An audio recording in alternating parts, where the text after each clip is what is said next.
வணக்கம் அன்பு நேயர்களே. இன்னைக்கு நம்ம ஒரு முக்கியமான இடத்தை பத்தி தான் உங்களுக்கு சொல்ல போறேன்.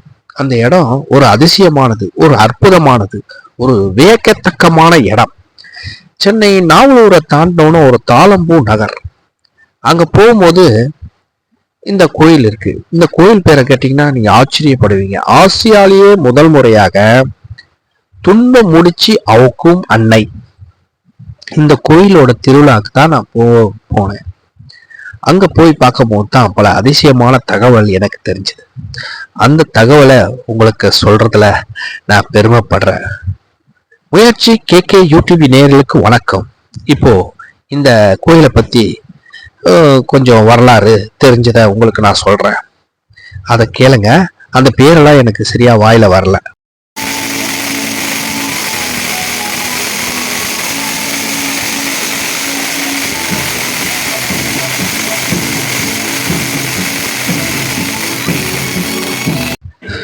பல நூறு ஆண்டுகளுக்கு முன்னால நம்ம ஊர்ல, வெளிநாடுல ஒரு ஜெர்மன் வச்சுக்கோங்களேன், அந்த ஊர்ல பெரிய செல்வந்தர் இருந்தாரு.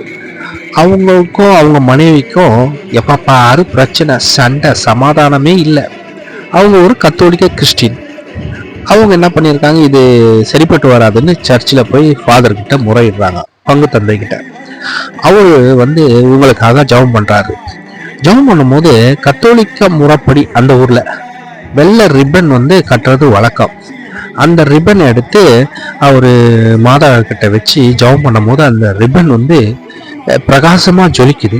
அதுல இருந்து கட்டுகள் அவுக்கப்படுது, அதாவது முடிச்சுகள் தானா அவுற மாதிரி அவரு பாக்குறாரு. அதுக்கப்புறமா இந்த தம்பதியர்கள் ஒன்று சேர்ந்து நல்லா சந்தோஷமா வாழ்றாங்க.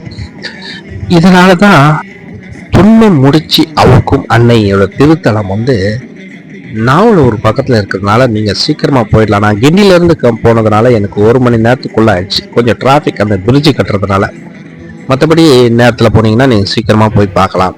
இந்த கோயிலில் பார்த்தீங்கன்னா ஒரு கயிறு ஒன்று, அதாவது ரிப்பன் மாதிரி ஒன்று தராங்க. அது முனையில் ஒரு முடிச்சு போட்டிருக்காங்க.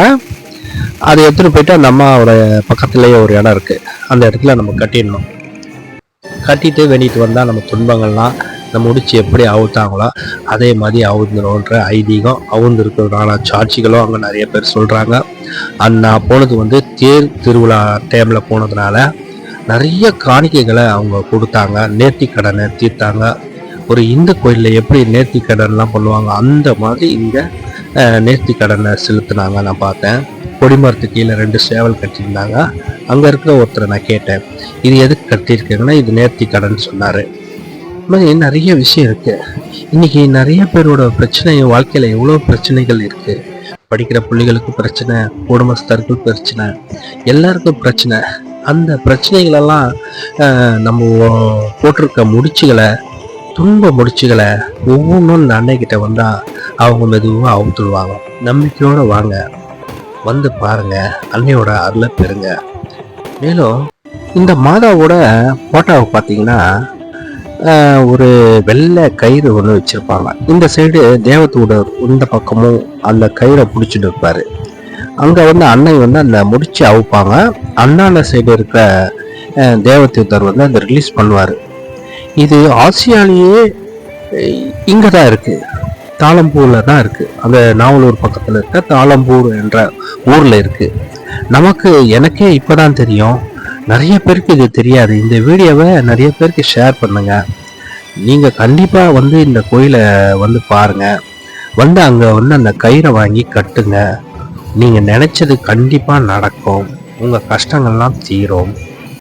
வாங்க, அங்க முடிச்சு அவுக்கும் அன்னை கோயிலுக்கு வரும்போது அங்க ஒரு அவங்கள எப்படி ஜபிக்கணும்ன்றத ஜபம் அங்க போட்டிருப்பாங்க. அந்த ஜபத்தை வாசித்து உங்களுக்கு தேவையானதை அம்மா கிட்ட உரிமையோட கேளுங்க. கேட்டு அந்த ஆசையை பெறுங்க. இந்த கோயில் பாருங்க, இப்படிதான் இருக்காங்க. நான் இவ்வளவுதான் எடுக்க முடிஞ்சது என்னால. ஏன்னா ஜனம் நிறையா இருந்ததுனால இங்க ஒரு வெள்ளை துணி தருவாங்க. அதை அங்க கட்டணுங்க. கட்டிட்டு நீங்க வேணது எது வேணாலும் கிடைக்கும். சென்னையில இருக்கிற நானே எனக்கு இப்பதான் தெரியும் இந்த கோயில். இது நிறைய பேருக்கு தெரியாது. நீங்க இந்த வீடியோவை ஷேர் பண்ணுங்க. நிறைய மாதாவோட பக்தர்களுக்கு இது போய் சேரட்டும். அவங்களும் அன்னையோட ஆசி பெறட்டும். அதுக்கு இந்த வீடியோ ஒரு ஒரு துணையா இருக்கட்டும். மற்றபடி நான் இது வரைக்கும் நான் யார்கிட்டையும் கேட்டதில்லைங்க. ஷேர் பண்ணுங்க, லைக் பண்ணுங்கன்னு இந்த வாட்டி பண்ணுங்க. நன்றி, வணக்கம்.